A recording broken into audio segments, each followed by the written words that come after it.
Guys আজকে আমরা নদীর পাড়ে গেতাছি। মানে অনেক দিন ধরে ভাবি যে আমরা যামু, বা হয়তো যাওয়া হয় না, কামের জন্য হয়তো যাহারি না। আজকে ফাইনালি নদীর পাড়ে গেতাছি, আনেরা ভিডিও দেখতে থাকুন।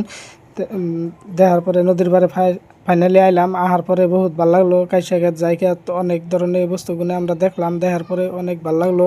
আরও আন্যের মানে গরমের এত গরম চালাইছে, কিন্তু নদীর পাড়ে আইলে ওইরকম বোঝা যায় না। নীলা নীলা বাতাস আহে, আর নদীর পানি এত ধরনের বরফের নাগাল ঠান্ডা, ঠান্ডার জন্য বহুত ভাল লাগে।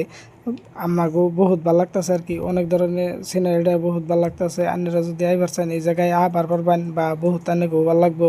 বা আয়া দেখি যে পোলাহান আনেরা গাও গোসল দিতেছে, বাচ্চা পোলাহান গুনে আনের বহুত ধরনের। আমিও হাত মুখ সব মুখ ধুইলাম, দোয়া আরম্ভ করলাম আর কি। দোয়া আরম্ভ করলাম মানে অনেক ঠান্ডা, বরফের নাগাল পানি গুনে ঠান্ডা, ঠান্ডার জন্য মানে ভালোই লাগলো আর কি। ভালো লাগার পরে আর কি হাত মুখ ধুইলাম। আচ্ছা যাই হোক, ভিডিওটা আপনাকে যদি ভালো লাগে ভিডিওটা শেয়ার করে দিবেন, আর আমার একটু ফলো করে যাবেন। আর এরকম সুন্দর সুন্দর জায়গাগুলো এনেগো দেখামো, তার জন্য এনেগো বহুত আশা রইল যে আমার ভিডিওটা শেয়ার মারবেন আর কি। খুদা, আপনারা ভালো থাকুন, সুস্থ থাকুন। খুদা হাফিজ, আসসালামু আলাইকুম।